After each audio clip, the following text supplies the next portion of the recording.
خاص کر د امیر المؤمنین ته الله تعالی د هغه وخت ژوند ورکړي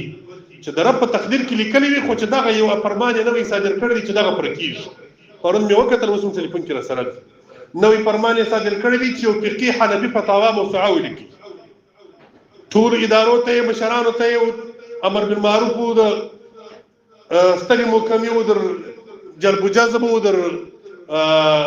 علماء او د فقهي مجالس او د ټول علماء په شرکت باندې شل فقها د افغانستان پر سطح یو وټاکل چې دغه شل علما دي موسعه فقهيه حنفيه ولیکي چې ټول مسائل پکې حل سي خود سری فتوا یو بند سي یقین عمریدا ارمان ما د نن څخه 15 کاله یا 16 کاله مخکې بیانو کې ذکر کړی بعض ملګرو باندې دري او د نن څخه 8 کاله یا 10 کاله مخکې دغه امیر المؤمنین ته مخ مجلس کې ویلي زما استاد دي مسبقانو سره دغه شیخ الهند رحمه الله چې ما د تیار کړی د لوم دیوبند یو عالم استاد مشران علما د دیوبند د دین خادمانو د مذهب خادمانو هغه دین او مذهب ته خدمت کړی نن سبا چې دیوبند د نامه څخه وهابیانو کار اخیستی دا بل مسله ده دې ته زه جیلی دیوبندیان وایم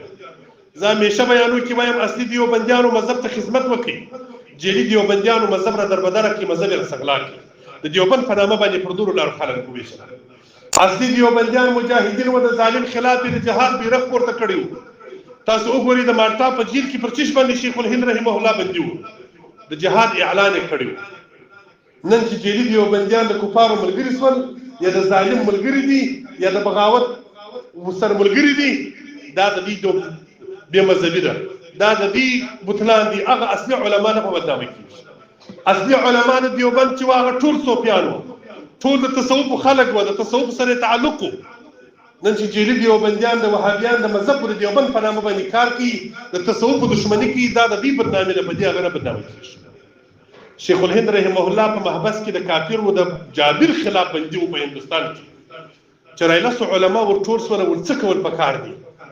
په دغه حالت کې چې نن مو کفار خپل قرار ته نه پرېږدي خپل دین نو عمل کولای څه وکړو شیخ الهند رحمه الله ورته ماته یو علاج را معلوم دی په محبس کې به ځان سره فکر کړ دی بل نه دی را معلوم هغه کوم علاج المدرسې دی طالبانو عالمانو ورس یقینا چې دغه علاج دی الله جل جلاله دې زموږ پر شیخ الهند مولا محمد عمر مجاهد رحمه الله باندې رحمتونه نازل کړي چې تیر امارت سکوت کوي مرکشرانو مشرانو وایي امیر المؤمنین مرحوم غږ وکړي چې خلک دې مدرسې خپل مسجدانو ته نقل کړي هر مسجد کې طالبان ته ځای ورکړي مدرسې فعاله کړي را روان نسل په علم وروزي د هر کافر او جادر مقابله وکولای شو د هغه وجرو برکت چې الله تعالی دې کافرانو د وحشت خلاص کړي مدرسې فعاله کړي زم خلکو ته وایم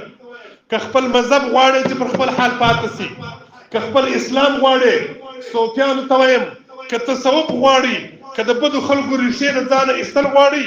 خپل مدرسې فعاله کړي مدرسو ته توجه وکړي خپل طالبان را روان نسل پر خپل شو فکرو د امام ابو حنیفه رحمه الله پر مذهب د تصوف پر لار باندې اورځي د هیڅ بیا لاس نیولې لاس در سره کوي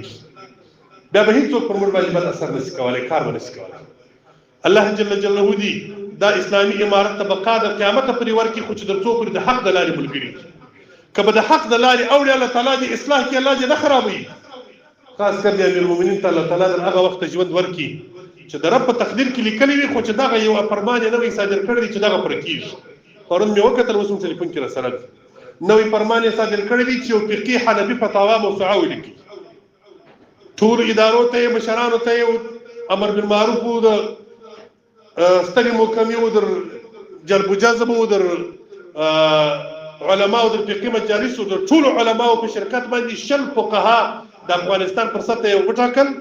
چې دغه شل علما دي موسعه فقهيه حنفيه ولیکي چې ټول مسائل پکې حل سي خود سری فتوا یو بند سي یقین عمریدا ارمان ما د نن څخه 15 کاله یا 16 کاله مخکې بیانو کې ذکر کړی بعض ملګرو باندې دري او د نن څخه 8 کاله یا 10 کاله مخکې دغه امیر المؤمنین ته مخ مجلس کې ویلي زما استاد دي مسبقانو سره په مجلس کې ورته ویلو ما چې دا شی ولیکل سي د اختلافات په ختمي شي الله تعالی مې ارمان پوره کړي پرون چې مې وکړي د میسج ډېر خوشاله شوم